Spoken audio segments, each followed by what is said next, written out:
Hello, Internet. Hi. Thank you for clicking on this video. It's really not something that I take for granted that you're going to see my thumbnail on your feed. I know some of you deliberately look for it, and there's others of you that stumble into it, and other people who just may find me as you scroll through. Whatever that may be, I do appreciate the fact that you are watching. Some of you have been following since the beginning, and you are close friends or family members, and you have been walking with me on this journey.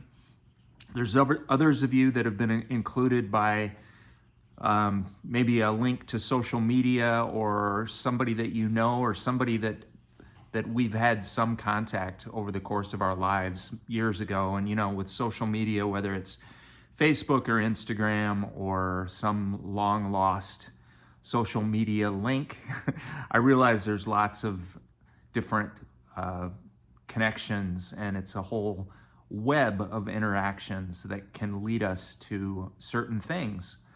And I've also, discovered since the very beginning, but it's especially become apparent recently that it seems like I have more viewers who I don't know at all, people who have somehow ended up just getting my video to pop up on their YouTube feed.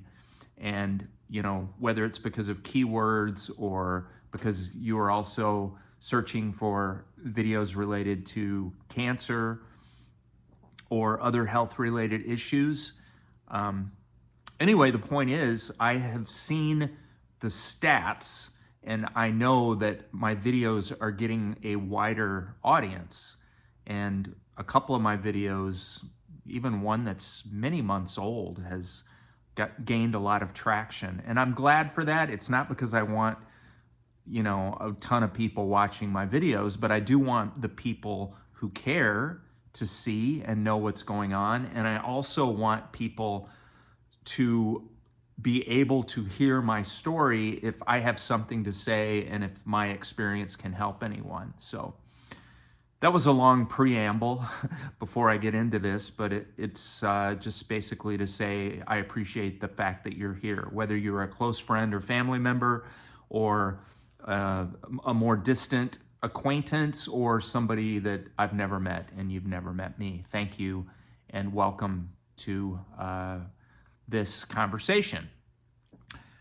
There's been, of course, a lot going on the last couple of months since my scans at the end of November, and I have posted about my frustration and about waiting around, and there's always this limbo stage where treatment options are sort of coalescing, the calendar is taking shape, and it always takes time for everything to sort of congeal into something tangible. And that's still happening. I can't say that we are at a finalized schedule for the next couple of months, but at least things continue to fall into place, and the many different sort of disparate elements or ingredients of what's going on are kind of coming together. So anyway, all of that to say that I actually had my first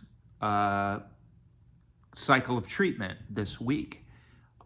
That came together very quickly. Again, I know that I have discussed on here that I'm getting my chemo, immunotherapy, antibody treatment from a different clinic now. I have developed a relationship with a new oncologist who is here at Minnesota Oncology. It's in the southern part of the metro of the Twin Cities area. And Minnesota Oncology has an official partnership with Mayo Clinic. And in fact, my new oncologist did his fellowship and his residency at Mayo. He spent 6 years at Mayo Clinic and is now in practice here in the Twin Cities area for a different clinic. But again, they have access to all of the resources, the experts, the the research, the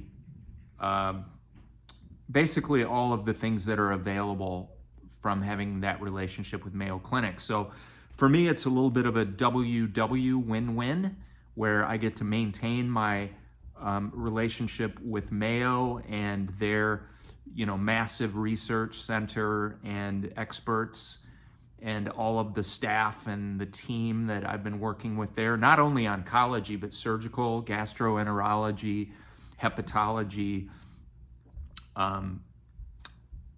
ablation, radiology, all of that stuff. I haven't sacrificed that in order to get the relationship locally. It's just that now I can receive my treatments without having to drive an hour and a half to Rochester. And, that's one way. So in the past, when I've had to go for treatment, infusions, that means an hour and a half down and then an hour and a half back. And of course, weather issues, especially during the wintertime. Last year, I had a couple of situations where I was stuck and couldn't, had to spend the night, grab a hotel room because of a variety of reasons. But anyway, the point is, now with this new relationship, I have access to a great infusion center and a great oncology staff with a direct connection to my Mayo care team, and they are like 15 minutes away. So that obviously is a big win for me. I had my first infusion on Wednesday, and I've been in touch with a couple of you, letting you know that so far the side effects, this is, as I record this video, it's Sunday evening, so it has been a few days, but so far, other than one day, which was basically yesterday on Saturday, I call it the sledgehammer effect. You may have heard me talk about it before. It usually hits on the third or fourth day after treatment, and it's like having a cement mixer dump its wet cement on your head. And that's how I felt yesterday. I got up and I tried to get some work done in the morning, some just basic chores and tasks accomplished around the house early in the morning. Took a shower, got some laundry done, folded laundry, just, the stuff we all have to do to maintain life. And all of a sudden it's 9 a.m. and I was exhausted, utterly exhausted. And I kind of crashed on the couch, and it was a day of drinking water and letting my family look after me and watching football and having soup. It was that kind of a day, which I really needed and appreciated. And I napped off and on for much of the day. Made me think that maybe I wouldn't sleep so well last night, but I was surprised that I actually slept great last night, which tells me that, again, my body is responding to treatment. Panitumumab infusion, which is a monoclonal antibody, that's what I was trying to say before. It's a targeted therapy. But also the fluorouracil, which we call the 5-FU. And some of you have made comments, very colorful comments about the 5-FU. That is the shorthand version. It's a pump. They give me a bolus, which is actually kind of a big injection, and then it's followed up by a 46-hour pump that I have to take home. And the pump is like a little, I used to call it my nuclear football 3 years ago, but it's a little plastic container that shrinks as it gets infused, and then it looks like a raisin when it's done. And I went back on Friday, they disconnected that. So anyway, the point is, I had a lot of drugs infused into my body between Wednesday morning and Friday morning. That includes steroids. They give you lots of steroid and anti-nausea medication before all of that. Also saline and a couple other drugs, which I won't bore you the names of. But anyway, the point is there's lots of chemicals, drugs being pumped into me during those infusions. And of course, the body reacts to that. a lot of people get nauseated. A lot of people like get vomitous. And I have always said that I'm very fortunate that I do not experience those symptoms. So I'm very happy about that. My issues have been fatigue. And then also, as you all know who've been following, I have skin issues. The panitumumab causes an acne-like rash. Usually it breaks out on my chest, on my face, on my shoulders. I'm starting to see the first signs. I can feel the reddening of my skin, and I'm getting a couple of little spots on my chest. But the skin stuff develops very gradually and very slowly over the course of weeks. It's kind of a cumulative effect. So I know that that's something that I will be dealing with as we move through the next month or two. But so far, it's not a big deal. I'm just getting these first waves of the fatigue. So that's basically all I'm dealing with side effects so far. And again, the combination of drugs this time is meant to minimize the other hand and foot syndrome effects, which were caused by a previous pill form of the 5-FU that I was taking. That's what caused all the splits and the fissures in my fingers last year. And we're hoping that we can avoid most of that this time around, but time will tell. So there we go. To bring you further up to date, we're still looking at ablations. I've got a couple of liver ablations scheduled for February the 2nd. I've also got a consult with the oncology radiation people, which means it's going to be a ZAP, SBRT, stereotactic body radiation therapy on these little lung nodules. Again, I've mentioned this before, but we're still kind of in the planning phases of all that. And it could be that, you know, we're hitting, as you can see, we're hitting this from different directions. We've got basically a lot of tools out and sharpened and ready to go. And it could be that we don't have to make use of all of this. I will have brand new scans the end of this month and another consult with my Mayo Oncology team. And we still have the ablations scheduled for Groundhog Day, February the 2nd. But if this treatment is working really well and we're seeing shrinkage already by a couple of weeks from now, we may decide not to put my body under the stress of anesthesia and ablation. So that remains to be seen. Anyway, I guess I can just say that I'm feeling pretty comfortable with where things stand right now because we're looking at all of this from several different perspectives.